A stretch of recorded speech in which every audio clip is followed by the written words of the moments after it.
할렐루야. 오른손 다 드십니다. 코로나19를 지혜롭게 잘 이기시고 건강하시고 예배 승리자 되시기를 주님의 이름으로 축복합니다. 평생을 사는 동안 불치병 걸리지 마시고 불후의 사고를 당하지 마시기를 주님의 이름으로 축복합니다. 사람들이 모인 곳에 어느 곳에 가든지 존경받고 칭찬받고 사시기를 주님의 이름으로 축복합니다. 교회에서 선교회, 부서, 각 기관, 목사의 목회길에 좋은 협력자들이 되시기를 주님의 이름으로 축복합니다. 아브라함의 후손처럼 여러분들의 가정의 자녀들이 자자손손이 잘 되는 역사가 있으시기를 주님의 이름으로 축원합니다. 따라 하시겠습니다. 하나님의 소원을 이루어 드리자. 나도 전도하고 선교할 수 있다. 두 손 높이 드시고 아멘, 아멘, 아멘, 아멘, 아멘.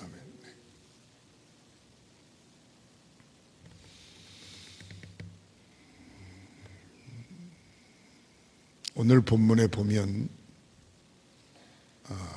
아브라함과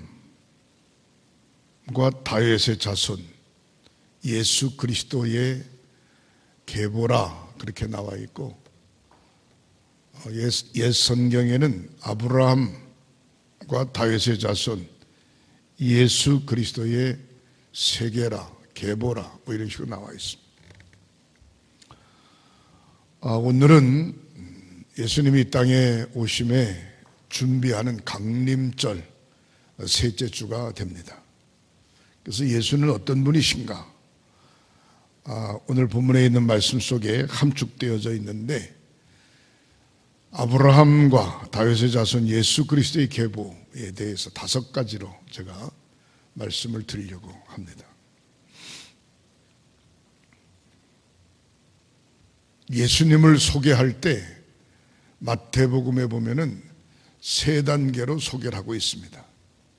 아브라함 때서부터 다윗 왕에까지, 일명 족장시대, 사사시대를 거치며 왕정시대가 시작이 되는데, 아브라함 때서부터 다윗 시대까지 첫 번째 단계를 이야기하고 있고, 두 번째는 다윗 왕 시대부터 유다 나라가 바벨론 나라에 망할 때까지를 두 번째 이야기를 하고 있고, 세 번째는 바벨론 나라에 망한 후 예수님이 이 땅에 오신 것까지 세 번째 단계를 이야기하고 있습니다.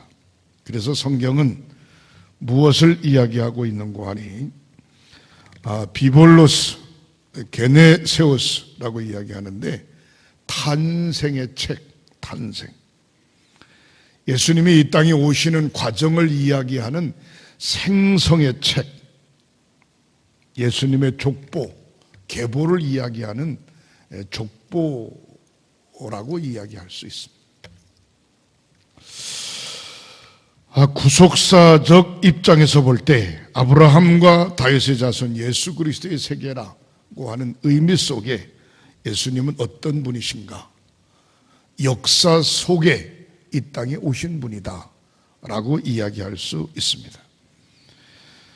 역사 속에 이 땅에 오셨다라고 하는 얘기, 예수님의 선조는 아브라함 때서부터 이미 예수님이 이 땅에 오심을 이야기하고 있는 모습을 볼 수가 있습니다. 마태복음 1장 2절부터 6절에 아브라함 때부터 다윗 왕 때의 역사적 사실을 기록하고 있는데, 그때를 말하면 족장시대, 사사시대 뭐 이렇게 이야기합니다. 남자만 소개하는 것이 아니고 여기에는 이방 여자 기생 나합이라고 하는 사람과 룻이라고 하는 여인, 불륜의 여자 다말이라고 하는 여인과 우리아의 아내 밧세바를 소개하고 있습니다. 아브라함은 유대의 역사의 조상이었고 다윗은 위대한 유대 역사의 군주였음을 성경은 소개하고 있습니다. 역사 속에 오신 예수, 역사 속의 기독교를 설명하고 있는 겁니다. 두 번째 단계는 다윗 왕 때서부터 유다가 바벨론 나라의 포로가 된 데까지의 역사를 이야기합니다. 왕정 시대를 거쳐 예수님의 족보를 기록하고 있습니다. 세 번째 마태복음 1장 12절부터 16절에 바벨론 포로에서부터 예수님 탄생까지의 기록의 역사를 이야기하고 있습니다. 이를 예수 그리스도의 계보라 그렇게 이야기합니다. 흔히 처음 만난 사람에게 이런 질문을 하죠. 고향이 어디십니까? 그렇게 얘기하죠. 성씨가 어떻게 되십니까? 돈이 어떻게 되십니까? 그 다음에 나이가 어떻게 되냐는 등, 취미가 어떻게 되냐는 등 이런 질문을 하게 됩니다. 우리 주님은 창세 이후 계속해서 역사적으로 오심을 이야기하고 있는 것을 볼 수가 있습니다.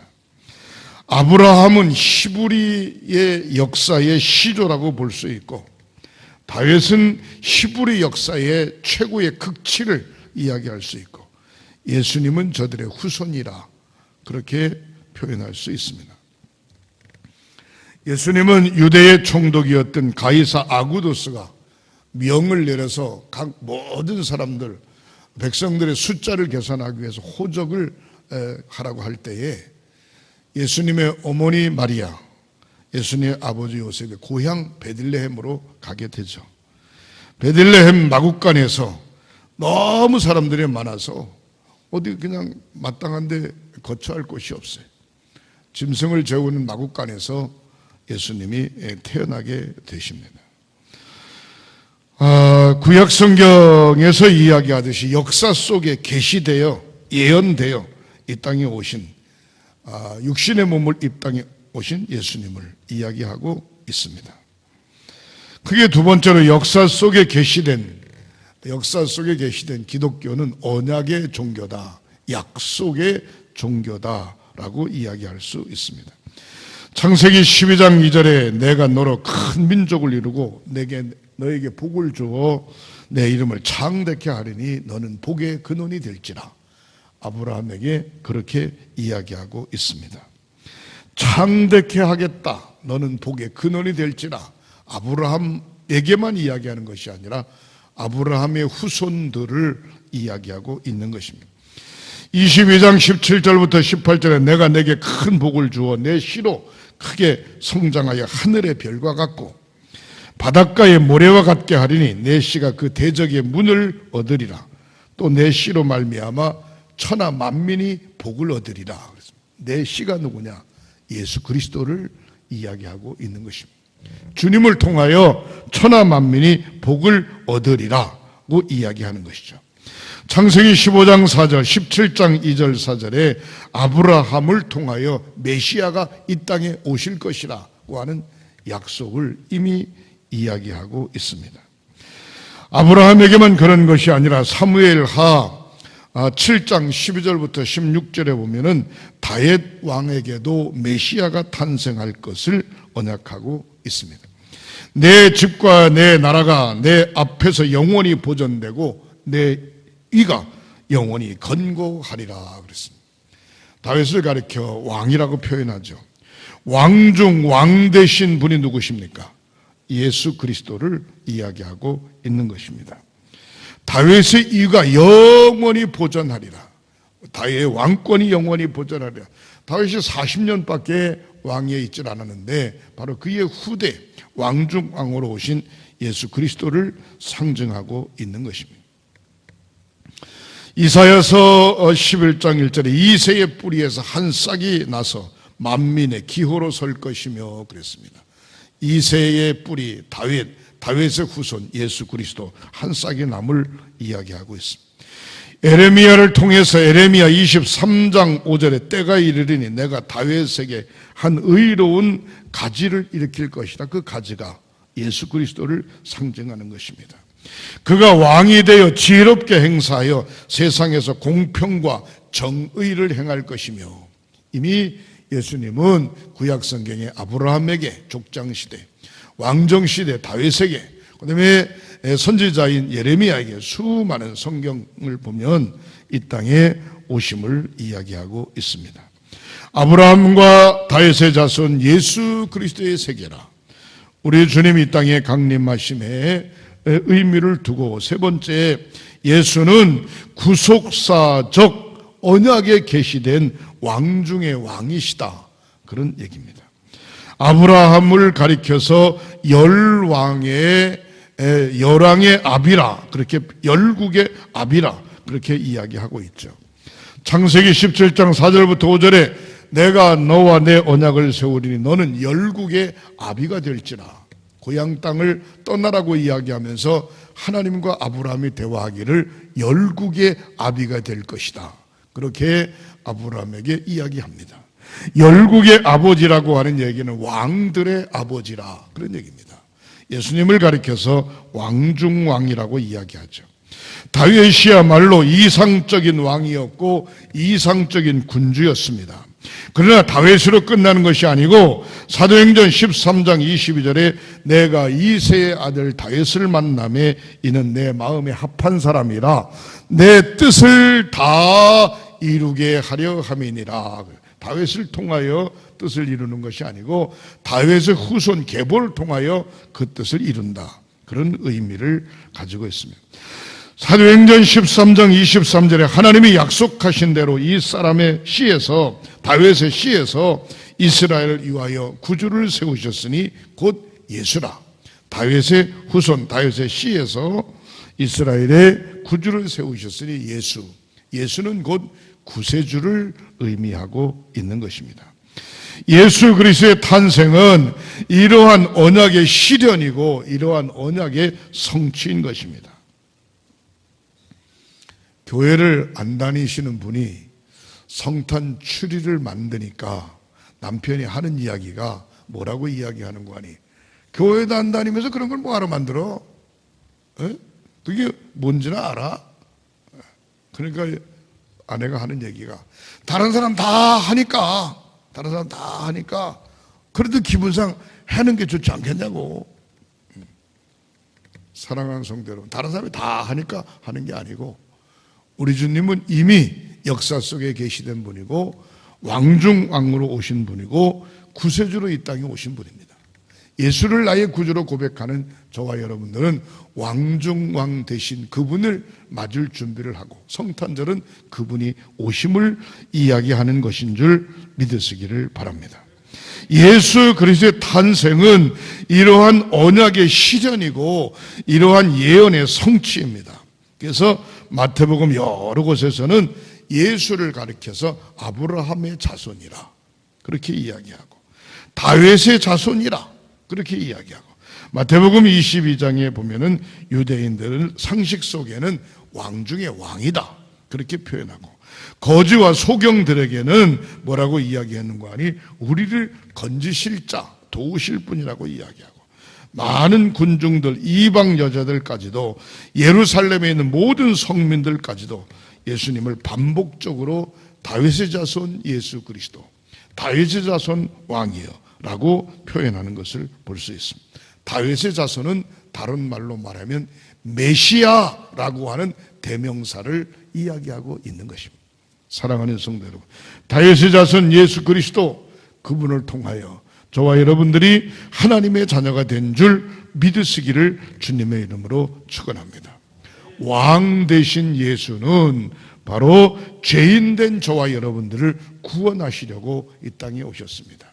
그래서 빛을 비친다라고 하는 얘기는 어두움을 밝게 몰아내고 밝게 비춘다 그런 의미도 있지만 죄된 우리의 심령을 깨끗이 씻고 하나님의 자녀로 새롭게 거듭난다 그런 의미가 더 큰 것입니다. 하나님의 약속을 불신앙의 죄를 범하여 하갈의 몸에서 이스마엘이 출생하게 되죠. 결국 하나님의 약속을 범한 아브라함은 이스마엘을 낳음으로 말미암아 이스마엘의 후손과 이삭의 후손이 지금도 중동에서 전쟁하는 모습을 볼 수가 있습니다. 예수님의 족보에 보면은 기생 라합과 롯이라고 하는 사람이 기록되어 있고, 불륜의 여자 다말이라고 하는 사람이 기록되어져 있고, 우리아의 아내 밧세바가 기록되어져 있습니다. 다시 말하면은 죄된 사람들의 이름을 쭉 나열하고 있습니다. 그러므로 예수님의 죄된 사람의 몸을 입고 이 땅에 오셨기 때문에 죄인인가 그런 의미가 아니고, 죄인으로 출생하였다라기보다는 죄가 없으신 그분께서 역사 속에 죄인의 조상, 죄인의 자손으로 이 땅에 오셔서 모든 사람들의 죄를 대속하신 분이시다라고 하는 얘기입니다. 죄인을 대속하신 죄인의 구주로 오신 주님, 구주로 오신 주님을 찬양하는 저와 여러분들이 되시기를 주님의 이름으로 축원합니다. 아브라함, 혈통적으로 아브라함의 자손일 뿐만 아니라 이방인들에게도 구세주가 되었음을 알려주는 것입니다. 세상에 많은 이름이 있지만 예수 그리스도 외에는 구원 얻을 만한 이름을 주신 일이 없다, 그렇게 말씀하고 있습니다. 마지막 다섯 번째로, 죄인의 구주로 오신 예수님, 그 예수님을 믿음의 주, 우리의 믿음의 대상으로 받아들여야 될 것입니다.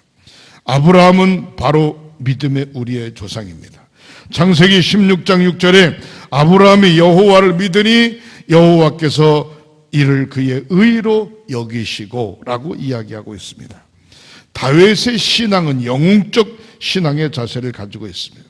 아브라함의 신앙은 순종의 믿음의 신앙을 가지고 있습니다. 사랑하는 성도 여러분, 이러한 온전한 신앙을 가진 이들에게 약속하셨고, 의를 행하셨고, 불의의 세력을 물리치셨고, 칼날을 피하게 하셨고, 전쟁에서 용사가 되게 하셨습니다.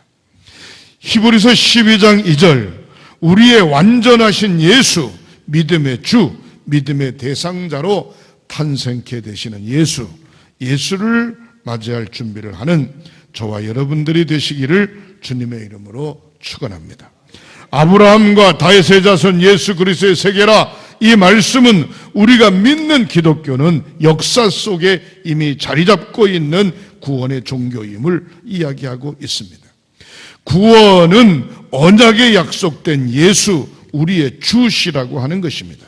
그 주신 예수는 죄인의 구주라고 하는 사실, 죄인의 구주는 우리의 믿음의 주요, 믿음의 대상이라고 하는 사실, 역사 속에 자리 잡은 기독교는 바로 구세주의 이 땅에 오심을 이야기하고 있습니다. 보통 역사적 사건을 이야기할 때 역사적 지식을 가지고 있다, 그렇게 이야기하죠.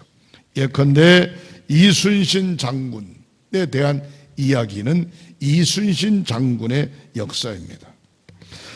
안중근 의사에 대한 이야기, 물론 이것은 안중근 의사에 대한 역사.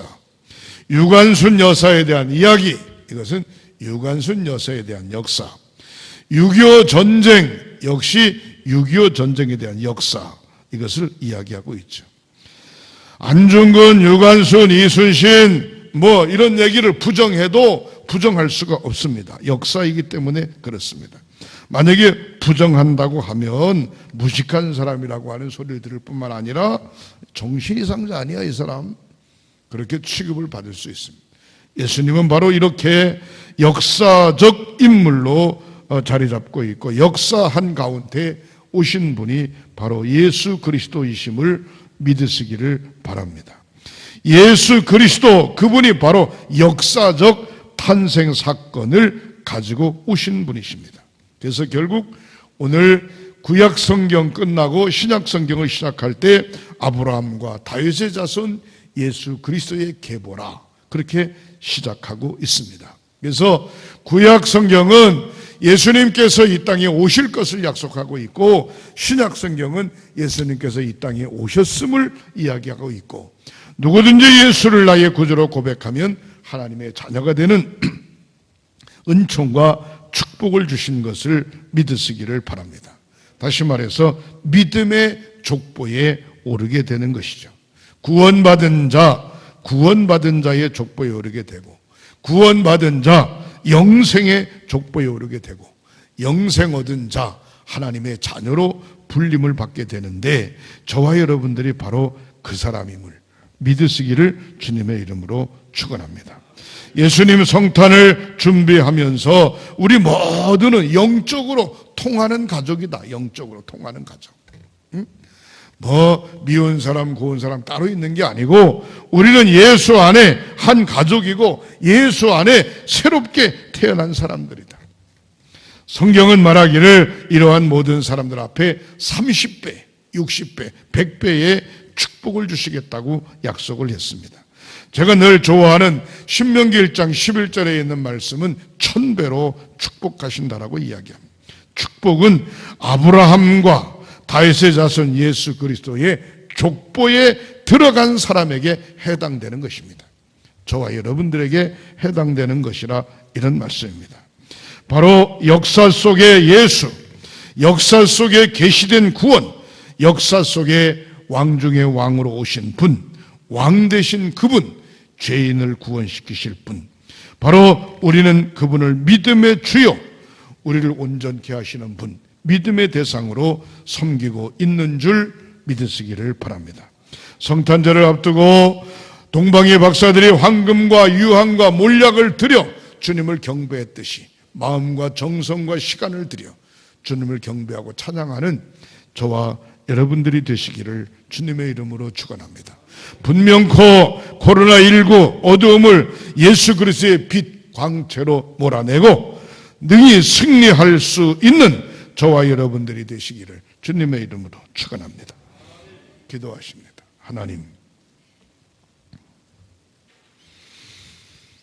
아브라함과 다윗의 자손 예수 그리스도의 세계라, 이 땅의 구원자로, 이 땅의 왕 중 왕으로, 이 땅의 믿음의 주로 오신 주님, 주님을 찬양합니다. 우리 행성교회 사랑하는 모든 성도들이 믿음의 대상인 주님을 잘 섬기게 하시고 주님을 찬양하게 하시고 온전한 구원의 확신을 갖게 하시고 어떤 경우에도 굴하지 않고 믿음을 잘 지켜갈 수 있도록 주님 도와 주시옵소서. 성탄절 앞두고 강림절 셋째 주를 지나고 있습니다. 우리의 성도들의 가정과 우리 교회가 주님의 오심을 기쁨으로 맞이하는 저희들이 되도록 인도하여 주옵소서. 치유의 기도를 드립니다. 믿음으로 오른손을 얹으세요. 성부, 성자, 성령 삼일체 이름으로 치유의 기도를 드립니다. 머리끝서부터 발끝까지 사지백체 5장을 예수 그리스도의 보혈의 피로 깨끗이 씻어 주시옵소서. 육신적으로 건강을 주시옵소서. 영적으로 성령 충만함을 주시옵소서. 우리의 마음의 평강을 허락하여 주옵소서. 예수 믿고 변화된 모습을 허락하여 주시옵소서. 예수님의 이름으로 축복하고 기도하옵나이다. 아멘.